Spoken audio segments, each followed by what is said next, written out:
No todos los símbolos que ves significan lo que crees. Muchos nacieron dentro de cultos antiguos, religiones que fueron prohibidas y rituales que quedaron escritos en manuscritos reales que todavía existen.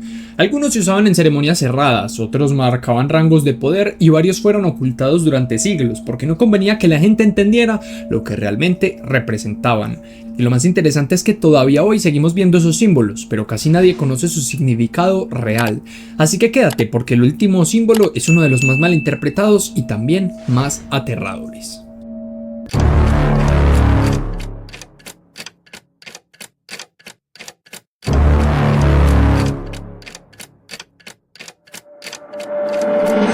El ojo que todo lo ve apareció en civilizaciones antiguas como una marca de presencia espiritual. No era un adorno, era una señal clara de que el lugar estaba consagrado. En templos se tallaba en paredes principales para representar una conciencia que observaba cada acción.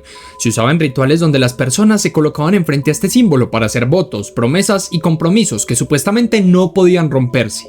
Con el tiempo, el ojo se convirtió en una herramienta de control porque daba la sensación constante de estar siendo observado. Su uso espiritual consistía en recordar que cada acción tenía un peso, mientras que su uso ritual era crear una presión mental en quien participaba. Esa diferencia marcó décadas de uso oculto, que luego fue suavizado cuando religiones más organizadas tomaron el símbolo y lo adaptaron a sistemas más públicos. La serpiente que se muerde la cola, conocida como Ouroboros, surgió en culturas egipcias y griegas como una representación directa del ciclo de existencia. Aparece en paredes de cámaras funerarias, en objetos rituales para marcar la idea de que todo muere y vuelve a empezar, en rituales de paso, especialmente en ceremonias relacionadas con muerte simbólica y renacimiento. Este símbolo se dibujaba en el suelo o sobre telas que cubrían a quienes participaban. Más tarde fue incorporado en textos ocultistas como una señal de transformación interna. La idea no era asustar, sino marcar que para evolucionar algo tenía que terminar primero. Con el paso del tiempo, religiones más nuevas lo malinterpretaron y lo asociaron con peligro, simplemente por el hecho de ser una serpiente, y ahí fue cuando su imagen empezó a cargar con un peso que no tenía al principio. El triángulo apuntando hacia abajo siempre estuvo ligado a la tierra, al cuerpo y a lo físico. En prácticas antiguas se usaba para representar lo fértil, lo que da vida y lo que sostiene la existencia. La sangre se relacionaba con este símbolo no como algo violento, sino como señal de linaje, de continuidad y de vínculo entre generaciones. Este triángulo marcaba espacios donde se trabajaban temas de creación, nacimiento y renovación.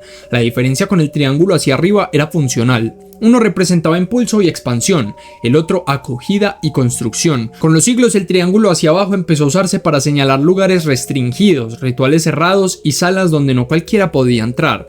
Esa asociación con lo prohibido fue lo que lo volvió negativo en la mente moderna. La mano cornuta nació en culturas mediterráneas como un gesto de protección directo. Era un símbolo corporal que la gente usaba para desviar intenciones negativas que otros pudieran tener. Se hacían reuniones, en mercados, en entradas de casas y durante eventos importantes. Este gesto también marcaba pertenencia a ciertos grupos que se ayudaban entre sí y se protegían espiritualmente. Cuando movimientos ocultistas comenzaron a adoptar símbolos ya cargados de significado, la mano cornuta fue una de las primeras en ser tomada, porque tenía una historia de defensa, fuerza y foco mental. Con el tiempo pasó a entornos culturales, donde empezó a asociarse con rebeldía, ruptura de normas y finalmente con ideas satánicas modernas, aunque su origen era todo lo contrario. La cruz invertida comenzó con una historia muy concreta relacionada con Pedro, uno de los seguidores de Jesús, quien, según registros antiguos, pidió ser ejecutado de esa forma, porque no se consideraba digno de morir como su maestro. En ese contexto, la cruz invertida representaba humildad, renuncia al ego y sometimiento espiritual. Con los siglos, este símbolo fue adoptado por grupos que buscaban romper sistemas establecidos y desafiar estructuras de poder. En ciertos rituales documentados se usaba la cruz invertida para marcar un cambio de orden, como una señal de que las reglas normales quedaban suspendidas dentro de ese espacio. No era un chiste, ni una decoración, era un símbolo funcional. El problema fue que su uso contracultural terminó eclipsando su significado original y dejó solo la capa más extrema en la memoria colectiva. Y si hasta ahora te viene gustando este video, dale a ese botón de like y suscripción para ver más contenido similar. Continuemos. La estrella de 5 puntas. Esta no nació como algo oscuro, de hecho lo primero que fue era protección. En muchos sistemas antiguos la gente la usaba como un mapa del ser humano, cabeza, brazos, piernas, todo en equilibrio. Cuando la apuntaban hacia arriba, lo que estaba diciendo era simple: la mente manda sobre lo material, era balance, orden, control interno. La estrella hacia abajo no era mala por sí sola, era usada para hablar de lo contrario, que lo instintivo, lo animal, lo básico toma el control. El problema vino siglos después, cuando la religión dominante necesitaba separar lo permitido de lo prohibido. En ese punto, la estrella invertida empezó a verse como una amenaza al orden espiritual oficial. No porque cambiara su significado real, sino porque representaba algo que no podían controlar. En grimorios antiguos aparecen registros donde la estrella se dibujaba en rituales de protección fuerte, pero también en invocaciones, no porque fuera malvada, sino porque era un símbolo de poder concentrado, y como para todo símbolo de poder, tarde o temprano alguien lo quiso usar para cosas que no debía. Luego vienen los sellos de entidades. Pese a que lo parecen, no son dibujos raros, son firmas. Así de simple. En tradiciones ocultistas reales, un sello era una forma de encerrar una intención en un trazo. Cada línea tenía una función, cada curva tenía un orden. Se usaban como llaves simbólicas, no porque mágicamente saliera algo del suelo, sino porque el acto de dibujarlo era parte de un proceso mental y ritual. En libros prohibidos, estos sellos se dibujaban con instrucciones exactas: el orden del trazo, el momento del día, incluso el tipo de tinta. No eran para decoración, eran herramientas. La gente cree que eran para llamar demonios, pero la idea real era mucho más cruda: intentar obtener control, conocimiento o protección a través de algo que se consideraba fuera del alcance normal, y eso siempre da miedo. La cabra simbólica. Tampoco empezó como algo oscuro, todo lo contrario. En rituales antiguos la cabra representaba fuerza vital, fertilidad, poder bruto. Era un animal que sobrevivía en condiciones duras, que se reproducía rápido, que tenía una energía que los humanos admiraban. En rituales agrícolas se usaba como un símbolo de abundancia. La figura apareció mucho antes de cualquier idea de demonio. Lo que pasó después fue una mezcla peligrosa, cuando nuevas religiones quisieron demonizar los rituales antiguos, tomaron esa figura poderosa y la retorcieron, le agregaron cuernos más grandes, miradas más inhumanas y la conectaron con ideas de pecado y oscuridad. Con el tiempo, algunas sectas ocultas retomaron esa imagen ya distorsionada y la usaron como un símbolo de rebeldía.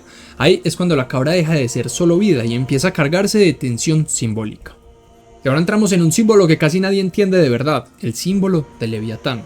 Esa cruz doble con el infinito abajo. Ese no es un invento moderno. Aparece en textos alquímicos medievales como una marca de disolución. Representa romper algo hasta su estado más básico. También representa unión, pero no una unión romántica, sino una fusión total. En algunos escritos este símbolo se conecta con la idea de algo imposible de controlar, algo que vive fuera del orden humano. La relación con el Leviatán no era solo una bestia, era el concepto de una fuerza gigantesca que no se deja someter con el tiempo. Este símbolo empezó a usarse en rituales donde el objetivo era romper límites personales, no siempre oscuros, pero sí extremos. Hoy aparecen collares y tatuajes, se ve cool, pero la mayoría de gente no tiene idea de lo que realmente representa, que es el dominio, disolución del yo y la voluntad llevada al límite. No es un adorno y nunca lo fue. Y finalmente llegamos al sigilo de Baphomet, el pentagrama invertido con la cabeza de cabra adentro. Este símbolo no nació como lo ves hoy en internet, surge de órdenes ocultistas que buscaban representar el equilibrio entre lo humano y lo animal. No era adoración al mal, era un símbolo filosófico. El ser humano no es solo luz, también es instinto, deseo y sombra. El problema es que este símbolo sí fue usado en rituales reales, no como algo simbólico, sino como una marca de separación del orden religioso dominante.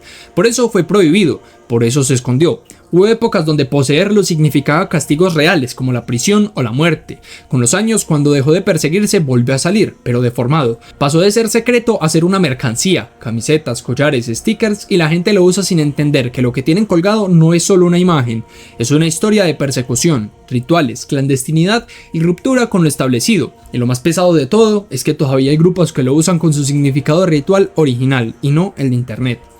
Muchos de estos símbolos sí tienen explicación, historia, registros reales, pero hay cosas que no se pueden explicar, cosas que la ciencia todavía no puede tocar. Si esto ya te voló la cabeza, el video que ves en pantalla no te dejará dormir tranquilo. Nos vemos allí.